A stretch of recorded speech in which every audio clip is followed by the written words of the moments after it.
Hey guys, welcome back to Andy's Dinosaur Reviews, and today we are back with another review, and this time of a model that I surprisingly have never actually reviewed here on the channel, and it is something that was released a long time ago by a company that is no longer around. This is the Chronicle Collectibles Breakout Tyrannosaurus Rex. At one time, this was probably one of the most anticipated Jurassic Park models in existence, I would say, and also, again, back at a time when there weren't all that many companies producing higher-end statues like this. So I remember when this came out, there was a lot of excitement about it, and of course, myself included, I was beyond hyped about it. I think it retailed for around like $500 if I remember correctly, and I did actually get one. Obviously, I've ordered it and got a pre-order in for this, and was so hyped to actually get a hold of this when it officially did release. Unfortunately, it did not live up to the quality that we were expecting, though in some areas of the model, I think it's not as bad as some people make it out to be at times.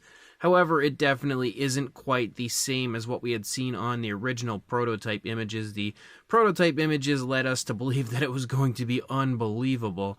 But again, it's still a really nice model, just, not as nice paint-wise as what we were shown originally. But, how often do you ever get a model that's as good as the prototype is? But again, that is just something for another day, I would say, when it comes to speaking about prototypes compared to the final factory product. Unfortunately, when you look at a Chronicle Collectibles model nowadays, you can't always look at it in the most positive light, because there were a lot of things that went down with Chronicle Collectibles that were absolutely terrible. If you have not heard about it before, there was a point in time where they were a pretty trustworthy company, and then as time kind of progressed, they started to come into some financial issues, and then they ended up ripping off a massive amount of people that had pre-orders in for many of their upcoming products. They ended up filing bankruptcy. I don't believe those people that had pre-orders in ever got their money back. It's so unfortunate. There were so many really nice models that had come out from Chronicle, and they felt like they were going to, continue to soar, and the sky was the limit, honestly. But I guess they were their own demise in the long run, and I hope whoever did have those pre-orders in, whoever did get ripped off by this company, I really hope that you did get your money back some way, in some shape or form, because that's absolutely terrible and absolutely disgusting on the part of Chronicle to not try to find some way to get those people their money back. But again, we are here to take a look at the Chronicle Collectibles Breakout Tyrannosaurus Rex, which you can still sometimes find on like eBay and stuff, of course, by third-party sellers, people that have it in their collection, people that are trying to sell it off and get rid of it. You just never know. And again, I wanted to make this review just in case you happen to come across one and somebody's, selling theirs. You might want to pick it up for yourself. You have a chance to take a look at it ahead of time. So, as always, let's jump to a closer look and we'll check it out from there. So sculpt-wise, the T-Rex is absolutely phenomenal. It is probably one of the absolute nicest Jurassic Park Tyrannosaurus Rex sculpts that I have in my collection, and it perfectly replicates and portrays the breakout scene, in my opinion. I think they overall did an amazing job on the pose, the sculpt, everything. The detail on the Rex isn't all that impressive when you get nice and close. Like, sculpt-wise, as far as the general appearance goes, I think it looks amazing. But some areas on the face, when it comes to the fine detail, does look a little bit muted. Again, it's not bad, it really isn't, but it's just not quite as vibrant as we often see on models nowadays. However, again, you can see as you move through, it looks pretty good overall when it comes to the fine detail.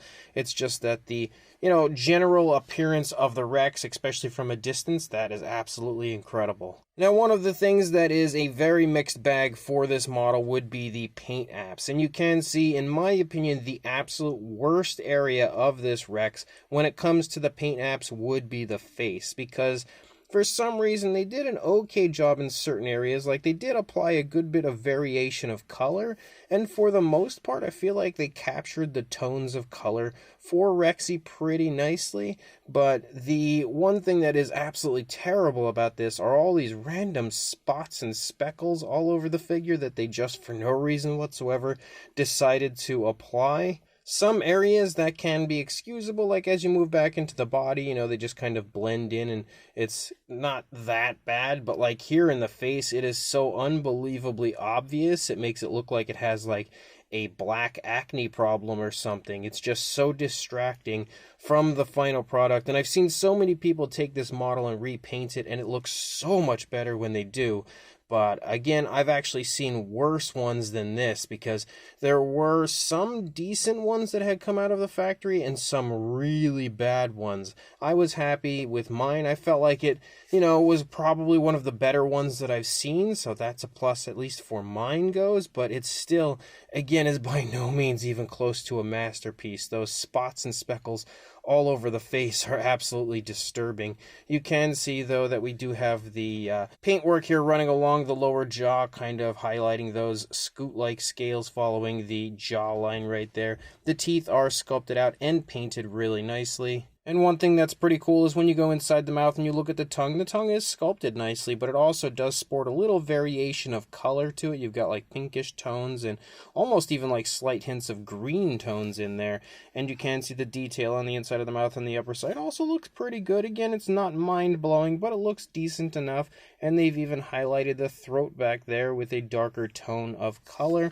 The eyes are also painted pretty nicely, though there's not really a whole lot going on with the eyes. You know, there's not much to it. There's a little bit of a gloss coat to the eyes, which you can kind of see the light shining off of. We do have the nostrils sculpted out up here. And you can see, again, the paintwork does look fairly decent in some areas. As you move through the Rex and you lead back here, you can see some very nice skin detail in the neck and throat region. You can also see that there is a dark wash applied, but it's not all that obvious, especially in some areas. Like right here, the dark wash is like pretty much non-existent. Down here in the throat, it looks pretty good, but up here, it just looks bare. So that area kind of, in my opinion, sticks out almost like a sore thumb, like the spots on the face. We do have the striping effect moving down along the back of the T-Rex. And again, they've done a pretty decent job, I think, of painting the Rex from this point out. Again, not perfect, but definitely better than what we see in the face. We continue to have that striping effect moving along the back.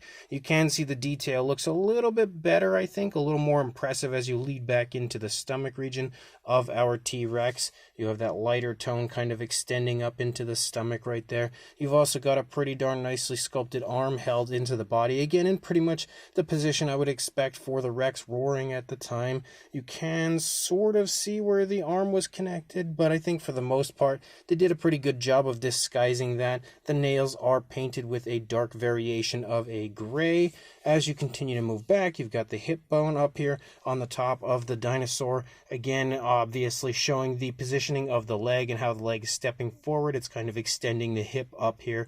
And as you move down the thighs, I think this is one of the nicer areas of the paint job of this figure, because they did a pretty good job of blending numerous different colors in here, and again the different variations of browns, as well as the like black sort of patterning and stuff that you see moving through. And the skin texture, I think, does look really good as you move down into the thigh. You can also make out the muscle definition, and of course you've got the knee right here. We have a few more of those random ugly speckles showing back up. We've got the calf muscle, and again you can even see they did a decent job as far as applying variation of color. Like you have a little bit of variation of color moving down there with some different browns in the lighter tones of the calf area.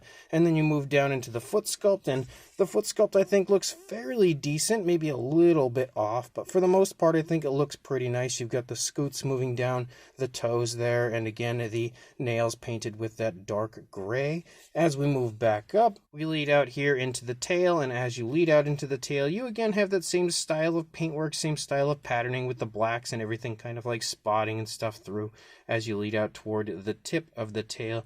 You also have a nice curve to the tail as you lead out. If you take a look at the underside as well looks pretty nice. And one thing that I was actually pretty impressed with at the time, and still am to this day, is that there is a cloaca present here on the underside of the T-Rex, and that is definitely not something you see too often when it comes to Jurassic Park style Tyrannosaurs. As you move up, you can see again there is that classic style of scale detail that you do see on the underside of a Jurassic Park T-Rex, but just like with most of the the model, you can see it's not nearly as vibrant or obvious as you might expect it to be. So again, showing you how muted the detail is in some areas of this model. You look at the opposing side of the head, again, you're going to see all that same sort of thing going on with the speckling and stuff all over the place.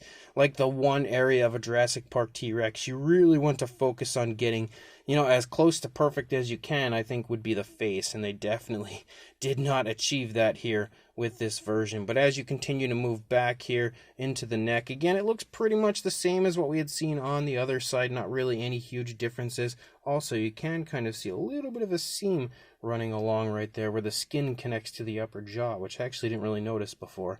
But as you continue to move back, you've got the arm out here extended again a little bit further compared to the other arm.